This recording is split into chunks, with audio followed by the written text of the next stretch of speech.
সকালবেলা আইলাম, হজরের নামাজ পড়ে আইলাম, মুরগিটা খালি আপনার বড় বড় নিঃশ্বাস ফালাইতেছে। ওই দেখতে আছেন আমার মুরগিটার কি হয়েছে কি জানি, টোড়ার ভিতরে মানে গলার মুখের ভিতরে ভিতরের দিকে নিঃশ্বাস দিলাম, নিঃশ্বাস টানলাম, নিঃশ্বাস দিলাম, এরপরে এর অবস্থা বেশি খারাপ, একবার কিছু বুঝি না, মাথাতে ফানি দিলাম, ইয়াতে ইয়া করলাম। বালা মুরগি কালকে রাত্রে দেখলাম, আমি সকালবেলা যাই যাই এই অবস্থা। আল্লাহ মাহবুদে জানে কি হয়, দেখছেন নি? আস্তে আস্তে আস্তে আস্তে এরকম করতে আছে, কি জব করে দিব না কি করবো, টেনশনে আছে।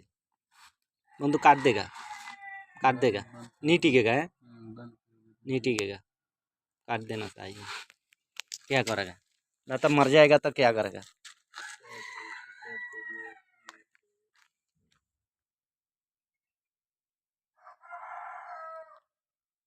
ना नहीं टिकेगा। टिकने के लिए तो हम लोग बहुत कोशिश कर रहा है।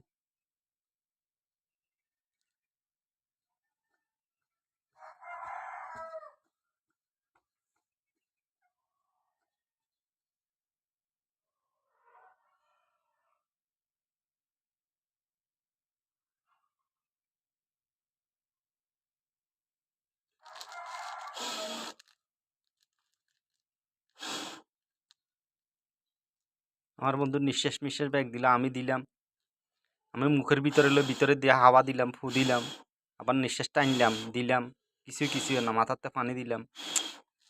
হঠাৎ করে এটা এরকম কেন হয়ে গেলো আল্লাহ মাহবুদে জানে ভালো।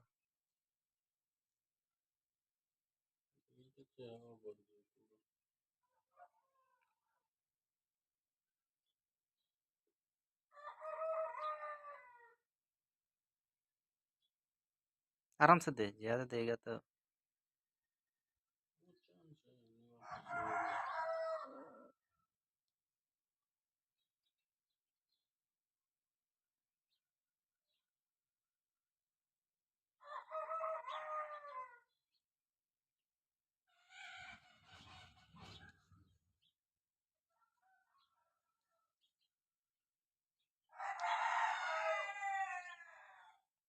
অবস্থা খারাপ। মানুষের অবস্থা হলে তখন হাসপাতালে নেই, বুঝছেন নি, ডাক্তারের কাছে নিয়ে উড়াই দিত মানুষ যদি হইতো।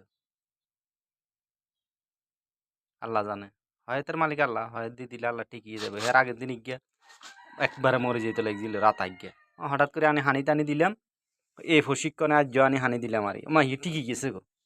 হানি টানি দি ফ্রিজে তো হানি আনি একটু খাওয়াইলাম, ঠিকই গেছে। আজ যে ইয়ে দিয়ে ইয়ে আপনার কি হয়েছে কি জানি, আল্লাহ মাহবুদে জানে বালা, মানে এই অবস্থা, বালা মুরগি একবারে